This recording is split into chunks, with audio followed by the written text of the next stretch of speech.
Hats, holidays and the high life. Meet Princesses Beatrice and Eugenie. They seem more like twins than sisters. Nobody says Beatrice or Eugenie separately. It is Beatrice and Eugenie. They sort of come together in a pair. Mistress. Thank you. They're the princesses we love to mock. It looked to the public, that they were never doing anything that involved any serious thought. Their parents, Fergie and Andrew, have brought shame and scandal on their daughters. You're embarrassment, sir. They've done so many things which are almost unbelievably stupid that inevitably the daughters are dragged in. I let the side down. Simple as that. The 9th and 10th in line to the throne have been subject to ridicule in the media. We've had almost as many hats as we've had holidays. And just like our holidays, most of them have been free. Beatrice was widely mocked for her Philip Tracy hat, which was compared from everything from a pretzel to a loo seat. They've been accused of extravagance and privilege. Beatrice famously had about 15 holidays in a year in which she was supposed to be working. And Eugenie definitely got herself a bit of a reputation as a party princess. We've had to learn some lessons the hard way. But how much do we really know about them? A lot of people don't realise that they don't get any money formally from the state. Tonight, using rarely seen footage and in their own words, we reveal the truth about these much maligned princesses. Growing up in the public eye means that every embarrassing, slightly awkward growth spurt or hilarious fashion moment are published around the world. Now happily married and with the birth of a baby boy for Eugenie, we ask whether they've finally managed to free themselves from their parents' controversial shadows. I think there is a lot about the York sisters to be celebrated. Are they pampered princesses? I don't think they are at all. I think they're the reverse.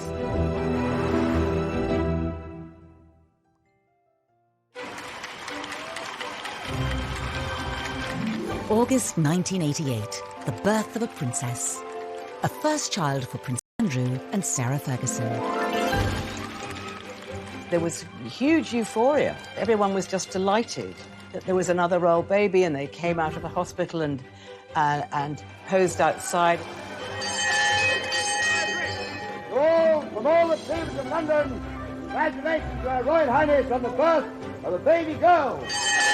It was kind of national jubilation because here was the first royal princess since Princess Anne. Princess Beatrice Elizabeth Mary, blissfully unaware of tradition or ceremonial, took over the proceedings. She was startlingly well behaved, but she did seem to have a sense of occasion. The name Beatrice was really, it was Queen Victoria's daughter, Beatrice, that she was named after. She's Beatrice Elizabeth Mary. So Beatrice has the names of all English queens since 19... Within 2 years, there was a sister for the young princess. Princess Eugenie arrived 19 months after her sister Beatrice in the March of 1990. The Duchess emerged from the Portland Hospital, ready to give the world a first glimpse of a new royal baby. Princess Eugenie was fast asleep, blissfully unaware of her celebrity status. I think everyone was still wishing the Yorks well, and this was an exciting new addition for the family, even if people weren't quite sure how to pronounce Eugenie's name. Prince Andrew's children would be royal highnesses and princesses. Unless he said, look, I don't want them to have titles. Princess Anne had turned down titles for her children, Peter and Zara. But the Duke and Duchess of York thought it only right that their children should have all the privileges of senior royals.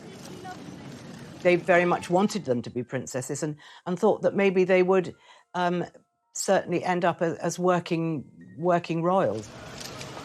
Prince Andrew's insistence that his daughters be treated as senior royals would lead to criticism of the princesses as they grew older.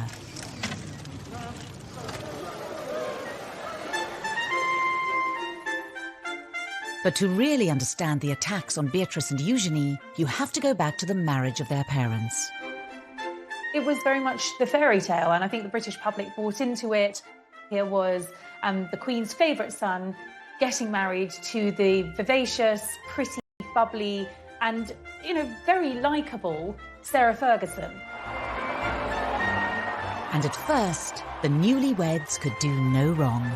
I think Sarah was a breath of fresh air. The royal family really took to her. She just was really suited to Andrew and made, more importantly, Andrew very happy. Kiss her then. Why do you want me to kiss Go on, you? hurry up. Why? Hurry up! Start filming, quick. Go on, dare you. You're a monster. But the Duke and Duchess of York's honeymoon period with the tabloids didn't last long. This is in an era, the mid-80s, when the monarchy had become tabloid fodder. The era of deference was over, and Fergie and Andrew were great for the tabloids. And that's fine if the tabloids like you, and it's fine if you don't in any way misbehave. Fergie came in for a huge amount of criticism for her lifestyle, for her fashion, and what the tabloids called her work-shy attitude, nicknaming her royal idleness. All attacks her daughters would one day have to endure. There was a time where she could do no right with the press. Sarah would come in gung-ho, maybe not in the right outfit, maybe say sometimes the wrong things. While their mother faced an increasingly hostile press, Beatrice and Eugenie spent a privileged childhood at Sunning Hill, the estate given to Prince Andrew by the Queen as a wedding gift. They had built this rather extravagant, very modern palace, which was famously likened to South Fork in the Dallas TV series, and it obviously became known as South York. So their early days were spent there. They were probably far more indulged than ordinary children. I remember going once to the house where they were staying and being absolutely astounded. There was a little sort of building in the garden, and it was absolutely full of Barbie dolls. So they had a lot of stuff, but they were very, very well brought up. Beatrice and Eugenie were also doted on by their grandparents. The Yorks lived a short drive from Windsor Castle and visited often. The Queen adored Eugenie and Beatrice. She saw in them something of her own relationship as a child with Margaret. Well caught, but the next one is butterfingers. They would often go and have tea with the Queen and Prince Philip, and I think, again, Fergie said that they had, 3 sets of manners. One was for home, one was for when they were out, and the third lot was when they were with the Queen, and they had to be very careful and mind their P's and Q's. Sarah Ferguson's own parents had divorced, and her mother had left to live in Argentina when Sarah was 12.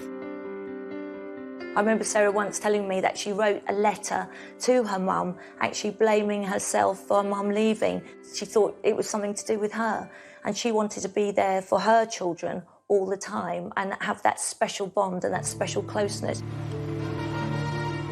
Within the first few years of the princesses' lives, Andrew and Sarah's marriage was showing signs of strain. As a serving officer in the Navy, Andrew was spending just 40 days a year at home, leaving Fergie to bring up the still young Beatrice and Eugenie alone. I think the cracks started to show when Prince Andrew was away so much with the Navy. He wasn't with her.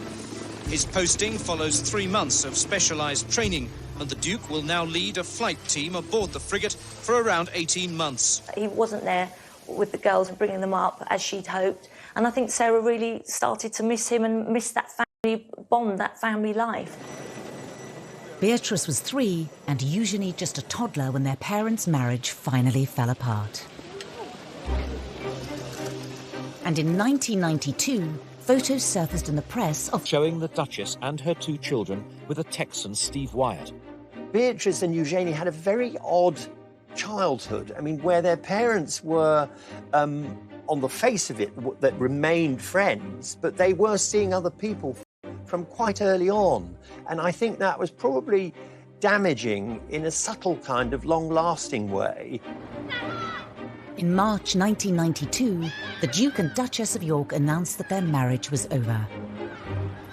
The announcement that the Duchess of York had initiated discussions about a separation from her husband came as she arrived to pick up their daughter from school. It's always very difficult for children to see their parents split up. And I think perhaps the Queen even felt more maternal towards them, and that they'd had a very hard time. 5 months after the York separation, Sarah Ferguson was photographed by the press with another man, John Bryant. Yet again, Beatrice and Eugenie were with her. Fergie and the children were round the pool, and she was topless, and John Brown was kissing her toes. Beatrice and Eugenie are in the background. I mean, they're there, they're sort of parties to what was going on between Brian and their mother. They, of course, didn't know. They were too little and too young, but they were seen as sort of pawns in this rather unfortunate and rather seedy affair. The Daily Mirror's expose had serious consequences for Beatrice and Eugenie's family life. By the time the story broke, the two girls were at Balmoral with their mother and the rest of the royal family. And Andrew was there, and the Queen was there, and Fergie then had to go and apologise to the Queen, and she said she'd never seen the Queen that angry. Beatrice and Eugenie's holiday was cut short as Fergie fled Balmoral, taking the young girls with her. They would have been distracted by the nanny, but they would have known that their mother was very distressed, and they would have taken on her distress.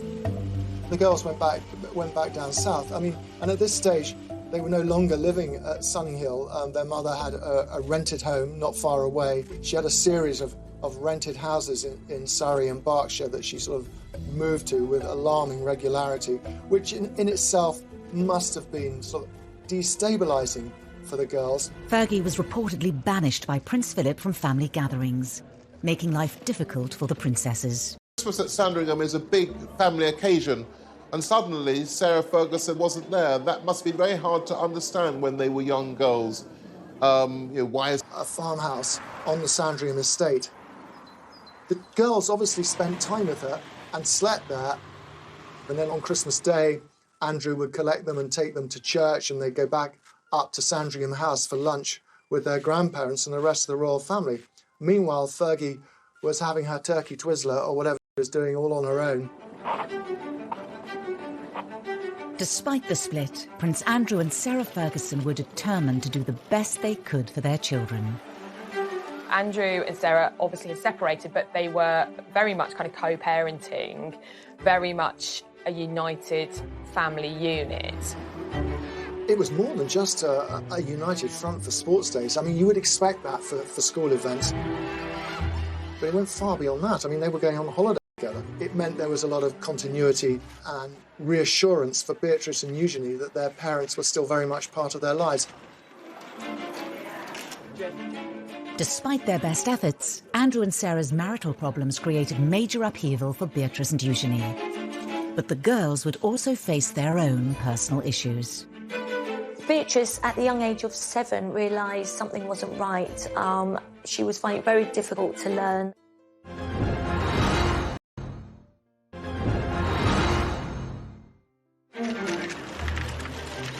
Beatrice was 7 years old and Eugenie 6 when their parents' divorce was finalised in 1996. Needing to pay off debts of more than £1 million, their mother took work in the United States.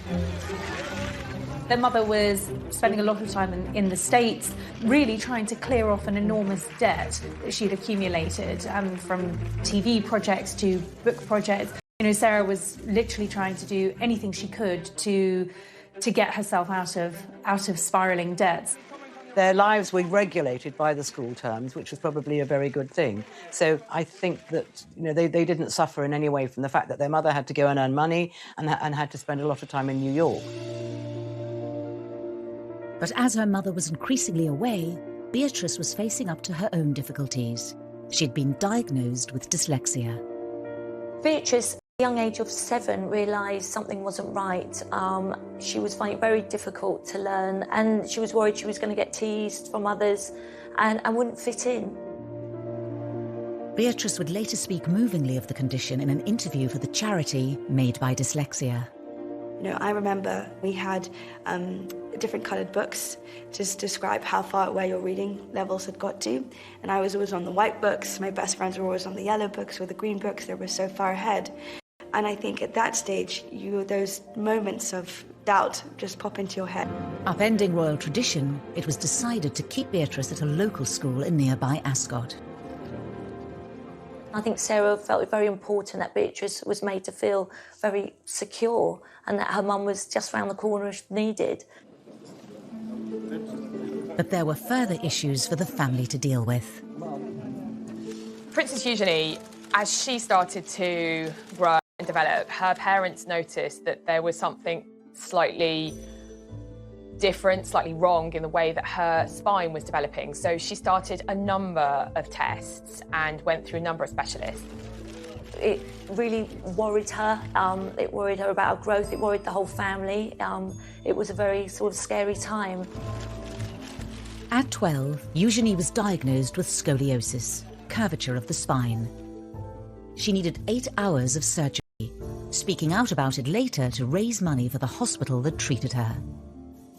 I had scoliosis of the spine, which my mum found. They put metal rods in my neck and 8-inch screws up my back, which have now fused together and keep me straight. She makes private visits to see patients, and I understand that she writes to many child patients who have to undergo the same thing as her to say, look, I had it done, best decision in my life.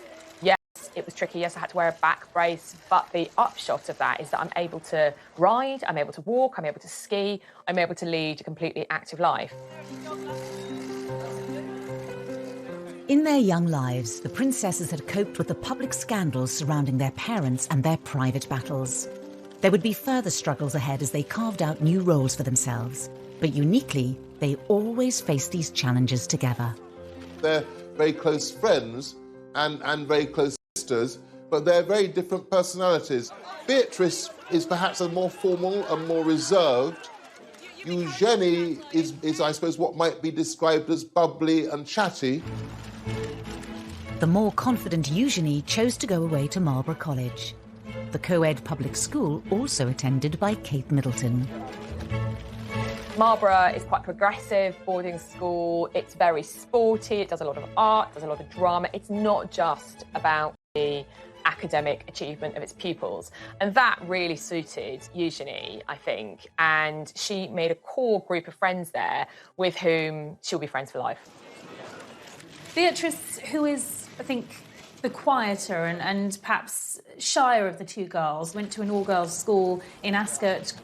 She delayed her GCSEs for a year because of her dyslexia, and she didn't get the best grades, but she did go on to become head girl.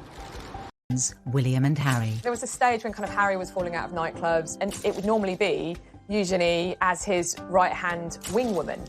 And they certainly enjoyed themselves, and Eugenie definitely got herself a bit of a reputation as a party princess. Away from the limelight, the public began to see a different side to the princesses, and one that wouldn't go down well.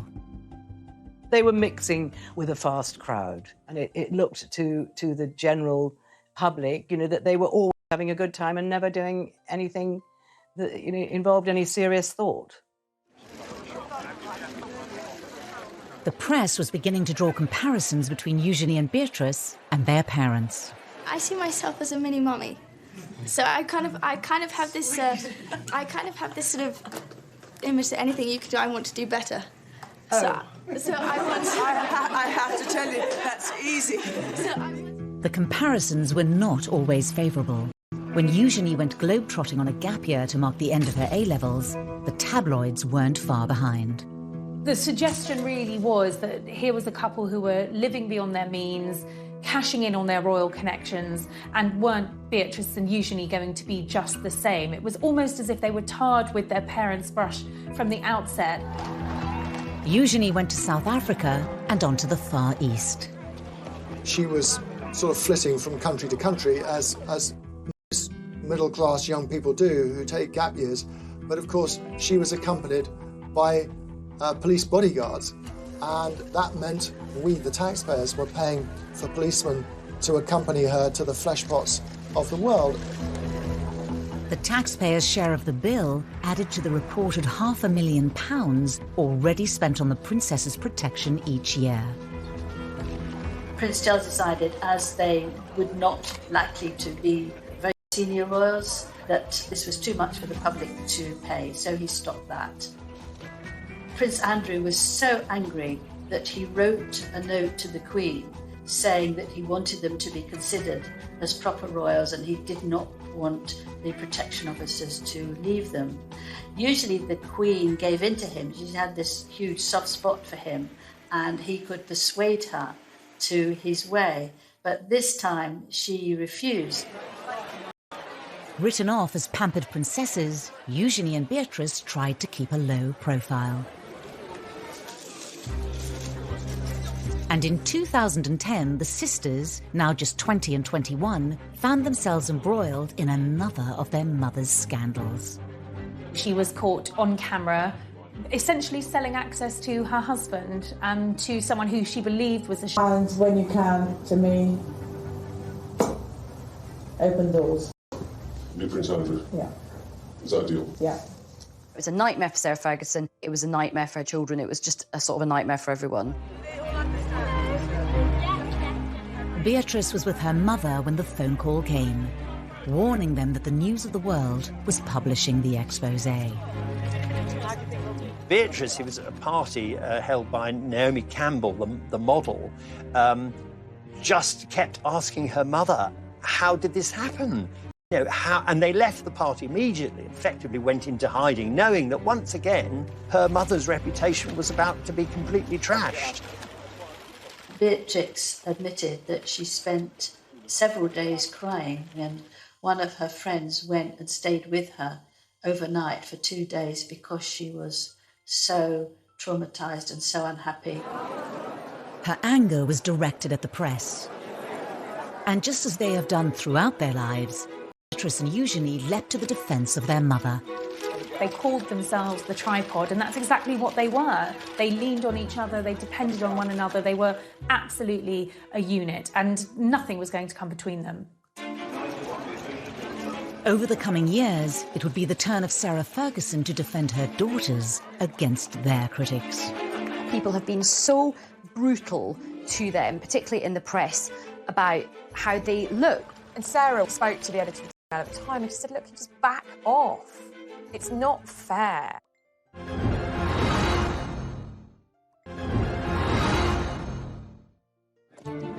Prince Andrew's insistence that his daughters receive royal titles at birth immediately put them under the glare of the world's media. As young girls growing up, Beatrice and Eugenie had less of a place in the spotlight than William and Harry, but there was still a lot of press interest in Beatrice and Eugenie. This, along with the scandals and embarrassments that have engulfed their parents, has meant that Beatrice and Eugenie have also been in the firing line. The whole family is seen as a soft target because the parents particularly have made so many, mistakes is being generous, that inevitably the daughters are dragged in. I think there are times when it looks as though the girls are just being knocked because it's turned into something of a national sport, and particularly when it comes to their fashion sense. The two princesses have become renowned for their bold designer outfits. People have been so brutal to them, particularly in the press, about how they look, which is just so old-fashioned and sort of sexist in this day and age. The two of them are quite similar. Fergie was often criticised in the press for getting it wrong in the fashion stakes. You know, her fashion choices were bold, some might say garish, always over the top. And I suppose when we started seeing Beatrice and Eugenie taking a leaf out of Fergie's fashion book, history repeated itself. But it was when Beatrice and Eugenie were seen arriving at their cousin William's wedding in 2011 that the ridicule reached new heights. I don't think they will ever live down the outfits that they wore to the royal wedding. Sarah had paid a fortune to have them styled for the wedding day so that they looked the part. Beatrice's choice of hairwear instantly created a national debate. Beatrice was widely mocked for her Philip Tracy hat, which was compared from everything from a pretzel to a loo seat.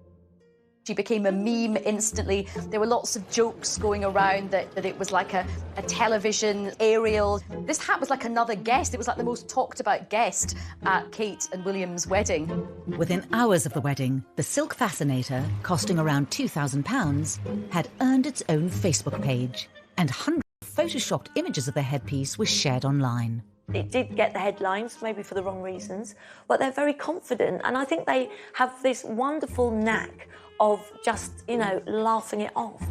The princesses used a charity speech to showcase their positive attitudes. Growing up in the public eye means that every embarrassing, slightly awkward growth spurt or hilarious fashion moment are published around the world. Together We have laughed, together we have cried. Ultimately, though, together we fueled each other's sense of humour. Beatrice actually did something very clever. She turned the thing around brilliantly by auctioning the offending fascinator. It raised £81,000 for charity, which she got a lot of good publicity for that. And it showed that, unlike her parents, there are times when Beatrice is quick on her feet. The princess's love of headwear became infamous and was mocked by the critically acclaimed Channel 4 show, The Windsors. If there's one thing we're famous for, it's our holidays. Yeah. Has. So basically, this is just like a small selection of some of the incredible fascinators that I've got. So, and these cost like in and around about £1,000, £2,000 each, which is a lot, like if you're poor. They were called the Frumpy Sisters, the Two Ugly Sisters. You know, the press were very cruel, and that must have been incredibly upsetting for them. In 2018, the princesses opened up about how the scrutiny has at times taken its toll, particularly after one royal engagement. They spent an hour or two in Buckingham Palace meeting dozens and dozens of people, doing the royal job, and admitted that they were both in tears and trying to comfort each other because they felt they'd been so badly treated. Even Beatrice's weight was criticised when she was just 19, proving once again that life in the spotlight came with serious downsides. Beatrice was pictured on a beach in a bikini, and those pictures were published in all of the newspapers.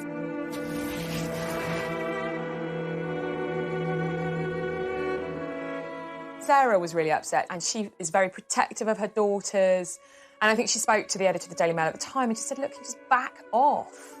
It's not fair. Sarah also used an interview about her TV programme, The Duchess on the Estate, to plead with the media.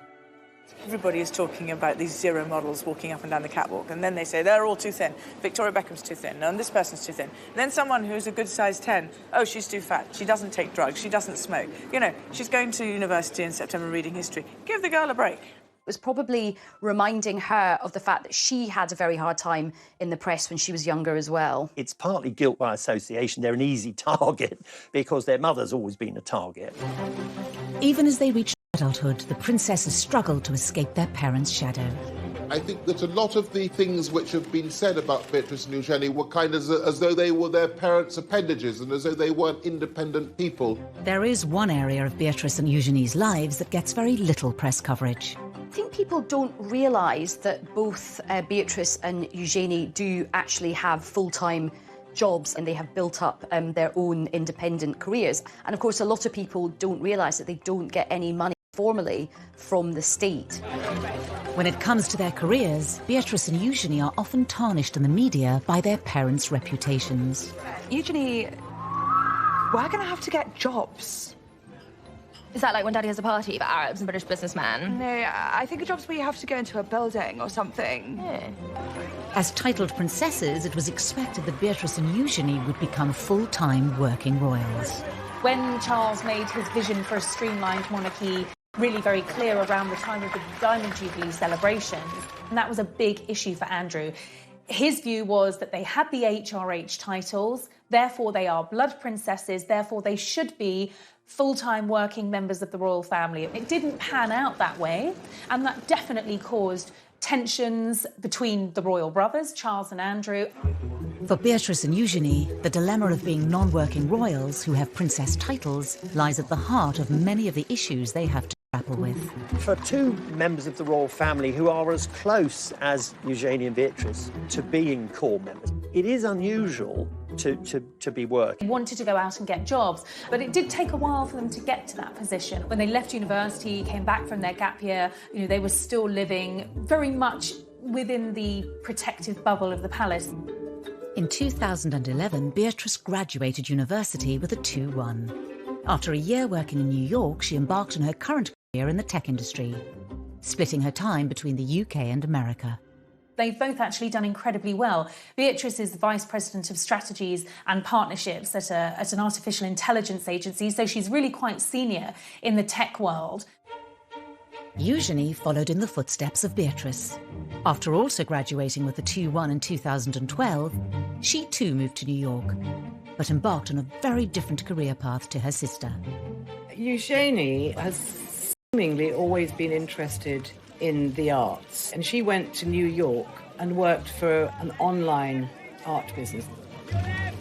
Eugenie had also begun a relationship with her future husband, Jack Brooksbank, who she'd met on a ski trip.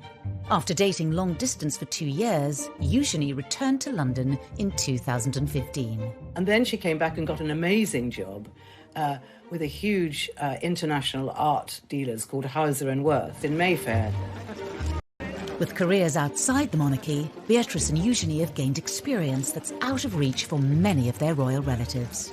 They have one foot in the royal family because they still go to events with core members of the family, and they have one foot in the real world. They do it because they want to work and they're very grounded and they like being around normal people. Distancing themselves from their parents' reputations for failed money-making ventures, the girls forged more stable paths. But as members of one of the most famous families in the world, how normal can their lives really be? They do come back for things like Drooping the Colour and the garden parties in Buckingham Palace. And they do need someone who will understand that they can't be there 9 to 5, 5 days a week. Part of the reason that they have been employed is because of their network. It's because they're Princess Beatrice and Princess Eugenie, and they are styled as such. They kind of get the best of both worlds because they get to earn their own money, but they also still enjoy privileges of being princesses. We know that in the first year of working in their jobs, they had numerous holidays. They're not clocking in and clocking out, as it were.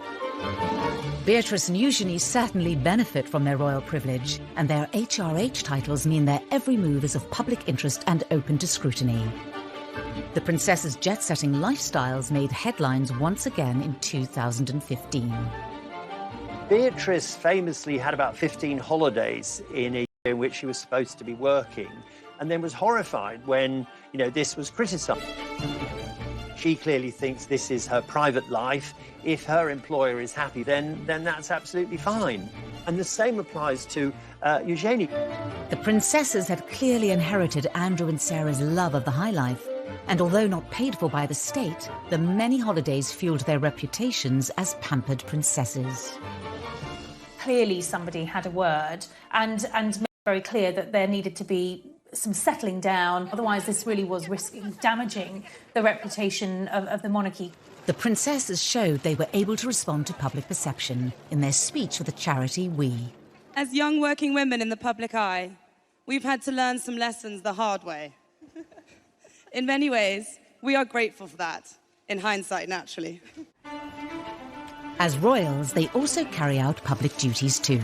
Beatrice and Eugenie are patrons of a wide range of charities. In the same way that Sarah has always used her public profile to promote charitable causes, Beatrice and Eugenie have both been very active in the charity world and have chosen charities that are meaningful and relevant to them. So Beatrice has aligned herself with children's charities with a focus on education and the dyslexia charity that she works closely with.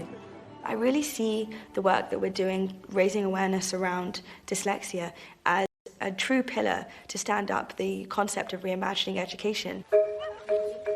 Beatrice ran in the London Marathon in aid of charity, the first member of the royal family to do so in 2010. Really excited. I'm desperate to get to the start line. I'm desperate to get going. Eugenie has most recently focused on anti-slavery and empowering women. She went on to become the patron of the National Orthopaedic Hospital, where she had been treated for scoliosis when she was 12. Today, I'm so lucky to get to work with and support other young women who are going through the same thing. To encourage them to not let their diagnosis win, to live fearlessly too. Despite their dedication, their charitable efforts are often overlooked in the press. There's far too much focus on perhaps some of the outfits that they've been wearing or what they're getting up to in their private lives. And because there has been so much scandal associated with their parents, that has slightly overshadowed the good work that they have done themselves as individuals. I think in terms of their public conduct, they see the mistakes that both of their parents have made. So I think Beatrice and Eugenie have learnt from this. They've given very few rather short interviews, normally about something very specific, often a charity involvement. They want to live quiet lives below the radar, the antithesis of the lives that their parents have lived. That desire to largely remain out of the public eye is all well and good, But when it comes to royal romances, It was Eugenie trying to compete in glamour with Harry and Meghan's weddings, but this is someone who's ostensibly an ordinary working person.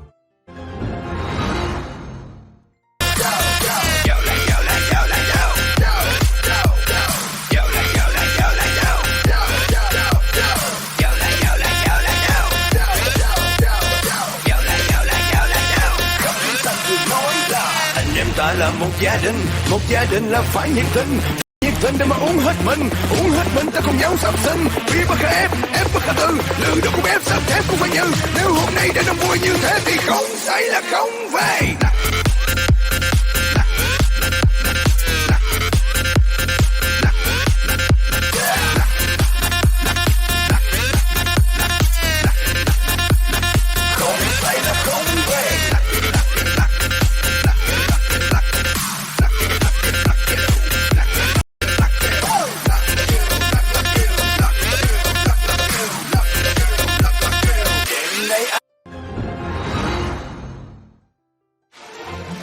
the world's media love a royal romance. As the tabloids fixated on Prince William's relationship with Kate Middleton and Prince Harry's rumoured girlfriends, love was blossoming under the radar for Prince Eugenie and Jack Brooksbank. It was something they talked about in a rare TV interview watched by millions on the BBC's The One Show. We were skiing, weren't we? In a friend's place in Nendas, next to Verbier. We were skiing, which was amazing. Love at first sight. Was it? For the pair of you? We met when I was 20 and Jack was 24 and fell in love and we had the same passions and drive for life. They were introduced through mutual friends. He was 4 years older than her, gone to Stowe School, came from a good background. What a lovely couple, great fun. Jack is just very relaxed, very normal. They both like to have a sort of late night, have a few drinks, and it was just an instant chemistry and attraction. Eugenie hadn't had actually a very important or long-term relationship up until then. They dated for 7 years before they got married. Although not from an aristocratic background, Jack mixed in the same circles as Eugenie. They've got similar mutual friends. Jack gets on well with Prince Harry, and Sarah absolutely adored Jack, as did Beatrice, and he just seemed to fit in with the family so well. When they met, Jack was working at Mahiki nightclub, where Eugenie enjoyed nights out with Beatrice and her cousin Harry. He works in hospitality, he is a brand ambassador for a tequila company, Casamigo, and he didn't go to university, he actually went straight into the trade of hospitality. And even... I'm just off to work. Have a good day, darling. Tequila? Shot! Eugenie and Jack announced their engagement in 2018. To mark the occasion, the couple also did an interview with ITV's long-running daytime show This Morning. How would you describe each other in just 3 words? She's this bright, shining light. I was quite surprised that they did an engagement interview because they do occupy this kind of hinterland between... They're not senior working royals. They are private individuals. So ordinarily, you wouldn't have a engagement interview for a private royal. So the iconography was, this is a royal wedding. And the interview was in Buckingham Palace. But Eugenie's big day had to be put on hold. Because of the order of hierarchy, she actually had to wait for Prince Harry to marry Meghan before she could marry Jack, even though they'd been engaged for a long time. There was a certain amount of upset about that and upset about being told you've got to wait. The British public won't be able to be even remotely enthusiastic about this wedding. As a senior royal, Harry's wedding came first, but Prince Andrew was apparently determined to make sure that his daughter's was no less important. I think particularly Prince Andrew, he's always been a bit miffed that they were never made full working members of the royal family. So I think this was his opportunity to really show them off to not just the country but to the world and say, yeah, my daughters are absolutely up there with, you know, William and Harry. Eugenie's big day was looking to be an extravagant affair. Prince Andrew very much wanted to have a big fun fair for his daughter. It was very difficult because I feel that a lot of the public didn't want this. They thought it was a waste of taxpayers' money from the security. They aren't senior royals, so why should they have the same as Prince William and Prince Harry? And a lot of it, of course, revolved around Prince Andrew whose reputation was sinking fast by this stage, and it was seen as sort of him being too excessive.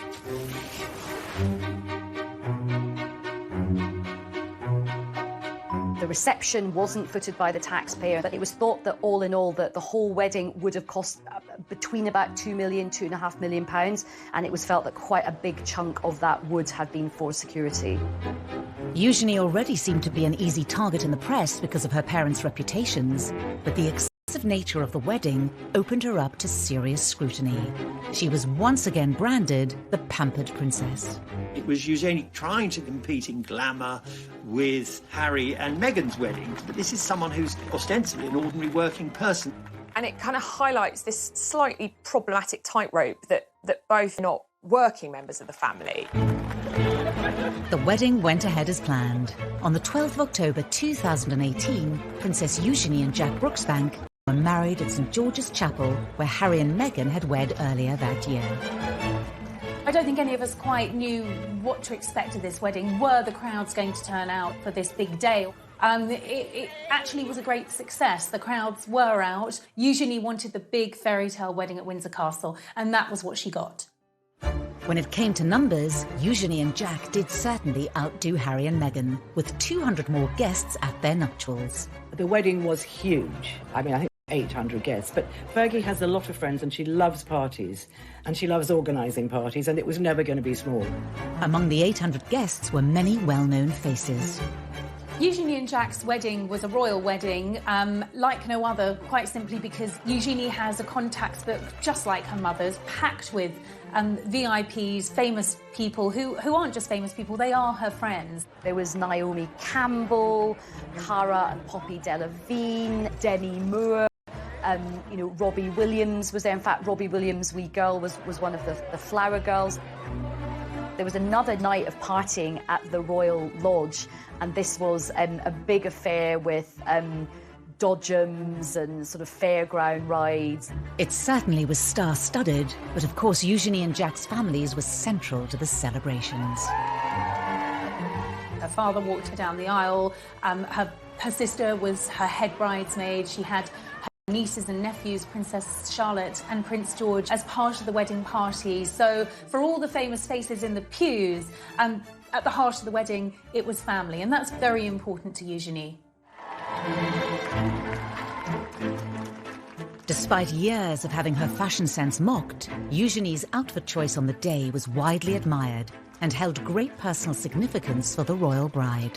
There was a lot of speculation in the press about who'd been chosen to design Eugenie's wedding dress, and Pilotto was an unexpected choice, but the dress was beautiful. It was very different to anything we'd seen a royal bride wear, in that the back was deliberately low cut, and Eugenie later explained that she'd deliberately chosen that style to show off the scar from when she'd had her operation as a 12-year-old girl to correct the curvature of her spine. And the other thing is that she was wearing this beautiful tiara with emeralds in it, which was sent to her by the Queen. The tiara from the Queen was to show the strength and the closeness of their relationship. Whilst the weddings of Harry and William were broadcast to the world on the BBC as well as other channels, his people asked the BBC if they would televise it, and the BBC said no. In the end, the ceremony was broadcast on ITV in an extended episode of This Morning, watched by 3 million people. There'll be a few more people than most people have. There are a few more than Harry had, but that's just the nature of Eugenie and Jack. They've got so many friends that they need a church of that size to fit them all in. I remember watching the interview they did with Prince Andrew, and I kind of winced. Our wedding's bigger than your wedding. Despite all Andrew and Sarah's efforts to ensure all eyes were on their daughter, attention once again turned back to Harry and Meghan. That day was somewhat overshadowed when, just a day later, Harry and Meghan publicly announced that they were expecting their first child. It's understood that they shared that news with close family friends at the wedding itself. And understandably, that was upsetting for Princess Eugenie. Although Meghan and Eugenie get on perfectly well, they are not good friends. I just don't believe it was a coincidence. But after Eugenie had her fairy tale wedding in the spotlight, Beatrice had no choice but to keep hers out of sight. Suddenly, the entire world is looking at Prince Andrew and their family, and it is one of the biggest scandals.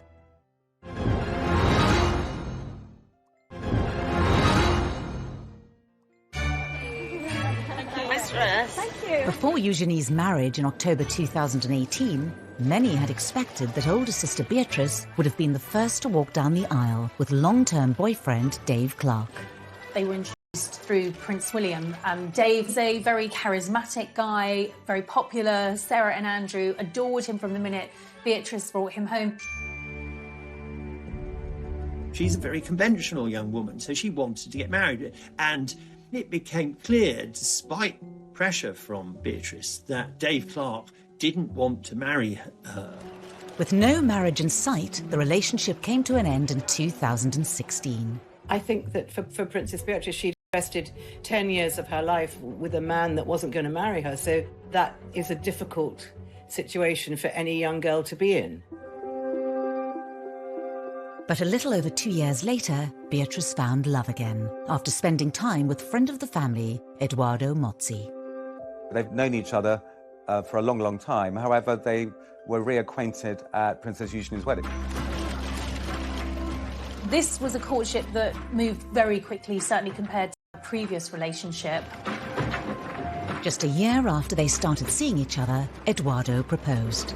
Beatrice's engagement to Edoardo Mozzi family for a long time, so it couldn't have been happier for her.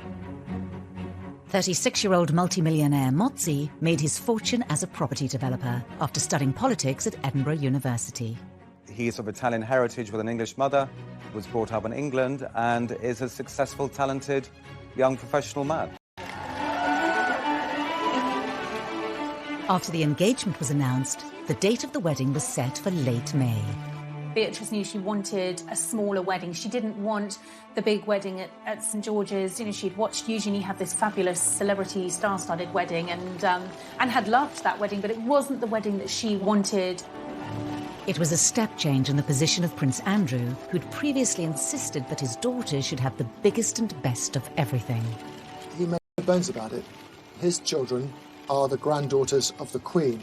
That gives them a certain status and a certain position. He felt they were entitled to the kind of wedding that Harry had enjoyed and that other members of the royal family had had over the years. Beatrice's wedding to Edo Mozzi was always planned to be a smaller affair than Eugenie's wedding. You just couldn't do the same thing again. There'd been too many criticisms. And more than that, of course, we were in a year where, well, to put it delicately, Andrew was once again in the most awful trouble. A scandal which had engulfed Prince Andrew for more than a decade hit the front pages once again and threatened to overshadow Beatrice's wedding day.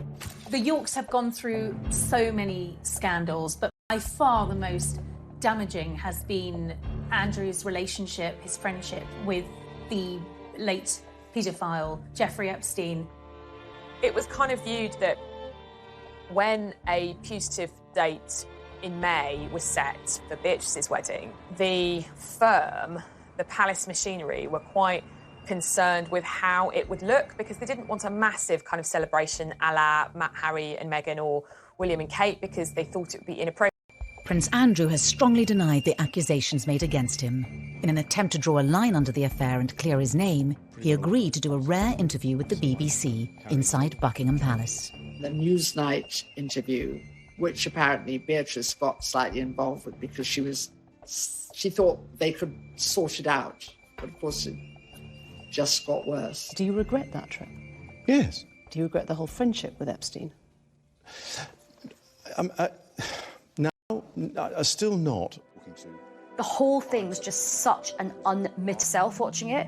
Really, really protective of her father. She probably felt angry at the BBC. It would have been heartbreaking for her, really, because her parents had relied on her advice for many other things. And this time she was in a very difficult situation and she went against her instinct I wonder what effect all this has had on your close family. You've got daughters of your own.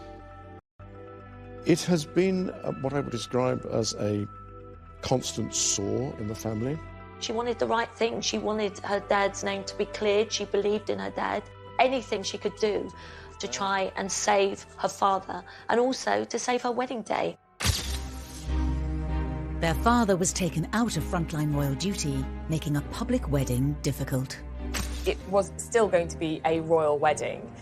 No decisions have been taken over whether to film it. There would have been some photographers, and then the reception at Buckingham Palace would have been private. But of course, the COVID-19 pandemic threw everything up in the air. As the country went into lockdown, the wedding was postponed. Everyone felt so sorry for Beatrice because she was the one that, kept having to change her plans. And of course, this is a virus that doesn't discriminate in terms of class or privilege, and it doesn't matter if you are 9th in line to the throne, you still have to obey the same rules as the rest of us. But just 2 months later, in a move that shocked everyone, Princess Beatrice married in secret. These beautiful photos of the happy couple are the only official record of the day. COVID, in a way, lessened the embarrassment of a wedding at which Andrew had to virtually be brought in a sack because he was in such disgrace. Princess Beatrice managed to pull off something no modern member of the royal family has done. She managed to get married in secret, away from the prying eyes of the press and the long lenses of the pesky paparazzi. It ended up being in actually one of the most beautiful places in England, which is the chapel in the grounds of Royal Lodge, where the Queen worships every Sunday.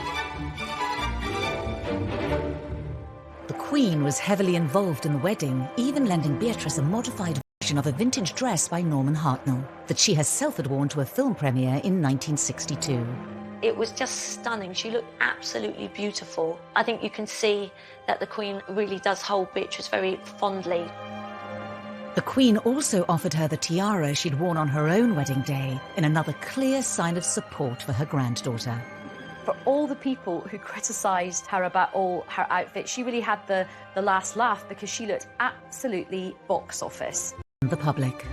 It was rather heartening to see the pictures, and I thought this is a very good way of dealing with Andrew's fall from grace, dealing with the pandemic. In a video announcing the winners of a drawing competition for the Forget-Me-Not Hospice, Beatrice talked for the first time in public about the wedding. Do you think this might be my wedding? Because I had a chance to get married this summer and it was so much fun. But I'm not sure I looked as smart as Russell Bear does in his outfit. I think Beatrice and Edo were actually very happy that it happened that way. It was very private, it was all very low-key, which is exactly what Beatrice and Edo wanted. With both princesses happily married, the birth of a new baby for Eugenie heralds a new generation for the House of York. Principally, it means some good news for the House of York. Andrew becomes a grandfather for the very first time at the age of 61. I think he's thrilled, as is Fergie.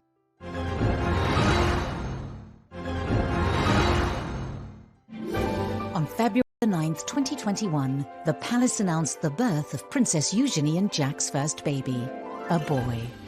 Princess Eugenie and husband Jack Brooksbank announced the arrival of their son. The Queen welcomed her 9th great-grandchild. The birth of a royal baby is always very exciting, and I think that there was just kind of general joy. I was told that Eugenie and Jack didn't know what they were having, so when little August was born, it was a surprise that he was a baby boy.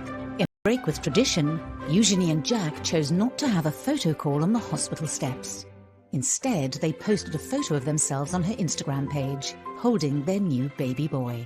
Royal babies, when they're first presented for their inaugural photo call, because that's what happens with a royal baby, they're usually swaddled up in a white blanket, something neutral. Drop the bass.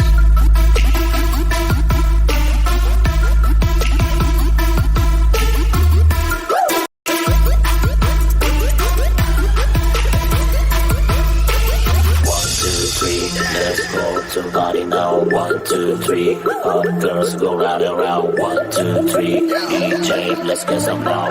1, 2, 3. Hey friends, let's change out. Dreams up and drink it up. We can say never give up. Drink it up and drink it up. You drink it up, we drink it up. Shake your sucking dreams up. Shake your sucking dreams up. Shake your sucking, shake your sucking, shake your sucking dreams up.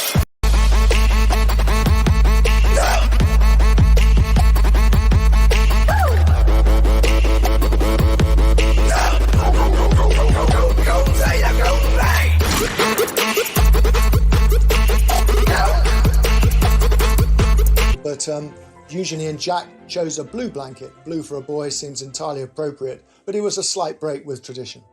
Ancestors. She actually gave him very royal names. August is after Prince Albert, the husband of Queen Victoria, and Hawke is after Jack's great-great-great-great-grandfather. Philip, of course, after Eugenie's grandfather. Unlike his mother, Princess Eugenie, August will not have a royal title, and the chances of him ever becoming king are extremely remote. Eugenie's new baby will be number 11 in the royal line of succession. Unfortunately, he won't remain there long, because once Prince Harry and Meghan give birth to their second child, August will bump down to number 12.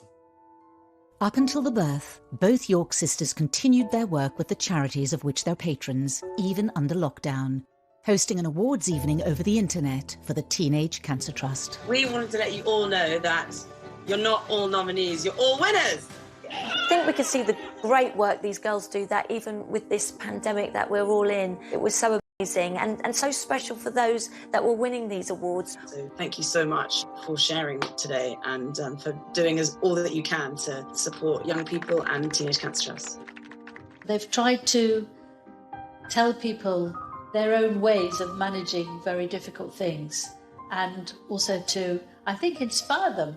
Beatrice has been an ambassador for the Forget-Me-Not Children's Hospice for more than 8 years, and during isolation sent a heartfelt message of encouragement to the young people and families who were supported by the charity.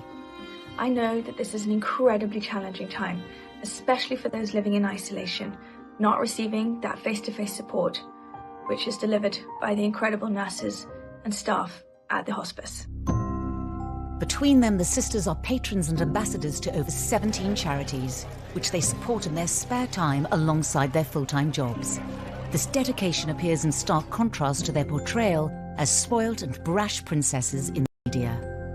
So they may have had criticism because people didn't like their hats, which is fairly absurd. They see themselves as having a duty to the Queen to be good princesses for the rest of their lives and to do great charitable work and support the country and the Queen. I don't ever hear anything unpleasant about them. Everybody that meets them says how charming they are, which is really nice. And nice for Fergie too, because it means at least she's done something right. Throughout the scandals and deep embarrassments, the York princesses have remained loyal to their disgraced parents. Prince Andrew and Sarah have the most amazing relationship. It was one of the happiest divorces I've ever known. And they get on so well, and they even live together. Their parents are always in the papers, usually. The girls have been tarred by the same brush. I think they've been in a very difficult position. They have had the burden of the HRH title whilst trying to create independent lives themselves. I think sometimes it might be nice to see them celebrated for some of the good things that they do. We're working on it. Thank you for talking to us. Thank you. So it's as if everyone's waiting for them to make a bigger blunder. You know, the parents have been a godsend to the newspapers for 30 years. You just have to wait, and they'll do something even worse than the last thing that they did. But I don't think the daughters will do that. The York family have created their own sort of fortress against all the sort of slings and arrows that have been thrown at them. And I suspect that Beatrice and Eugenie just get on with their lives. And I think now that they're married, they've got so many other things going on that they're able to do this. Both women want to have a happy marriage that, frankly, their parents didn't have. They don't want to go through what their parents went through in the spotlight. They want to live quiet lives below the radar, the antithesis of the lives that their parents have lived. Beatrice and Eugenie have worked hard to balance two very different lifestyles and carve out a modern role for themselves in the royal family. something that other members have been unable to achieve. I think actually that Beatrice and Eugenie have been very successful in combining their royal persona with their ordinary working persona. And they seem to have kind of struck the right note with that. I think that both of them are able to be in the modern world and are both able to bridge the world and the occasional formality of the royal family with the modern world of work. With Prince Andrew and Prince Harry both taking a step back from frontline royal duties, could a more prominent role for the royal princesses beckon? We've lost Harry and Meghan from the royal firmament. Prince Philip's retired. Andrew, he's never going to come back to full-time royal duty. So effectively, you've lost 4 senior members of the family: Philip, Andrew, Meghan and Harry. That does leave a void. So it may be that one or both of these daughters start to play a bigger part. The Duke and Duchess of Cambridge have done a brilliant job, but they can't do everything. Nobody can be everywhere. If Beatrice and Eugenie do step up to fill the royal gap, will they be able to change the way we all see them? Are they pampered princesses? I don't think they are at all. I think they're the reverse. They've had to deal with a lot of criticism.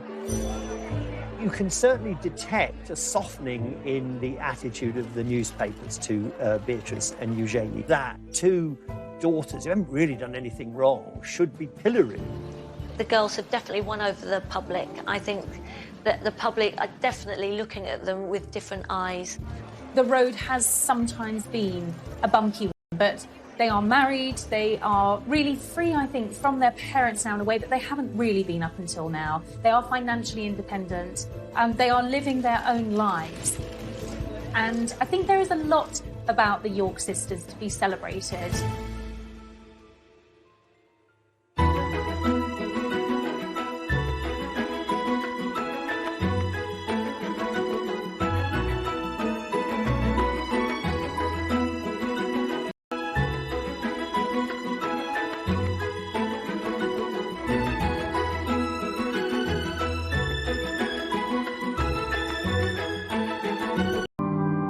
Princess.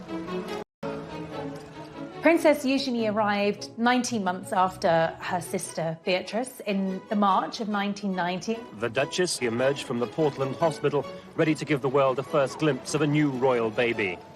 Princess Eugenie was fast asleep, blissfully unaware of her celebrity status. I think everyone was still wishing the Yorks well, and this was an exciting new addition for the family, even if people weren't quite sure how to pronounce Eugenie's name. Prince Andrew's children would be Royal Highnesses and Princesses. I mean, unless he said, look, I don't want them to have titles. Princess Anne had turned down titles for her children, Peter and Zara, but the Duke and Duchess of York thought it only right that their children should have all the privileges of senior royals. They very much wanted them to be princesses and thought that maybe they would certainly end up as working royals. Prince Andrew's insistence